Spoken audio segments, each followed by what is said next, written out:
किस जानवर के दूध पीने से इंसान की मौत हो सकती है? शेरनी के दूध। चलिए, बहुत बढ़िया। किस जानवर के दूध पीने से इंसान को नशा लग सकती है? हाथनी के दूध। बहुत बढ़िया। किस जानवर के जीभ में जहर पाया जाता है? भालू के जीभ में। Very good.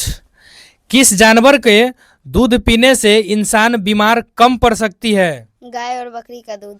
बहुत बहुत धन्यवाद। वीडियो अगर अच्छी लगी है तो लाइक कर दीजिए, चैनल को सब्सक्राइब कर दीजिए, शेयर कर देते हैं तो और अच्छा लगता है।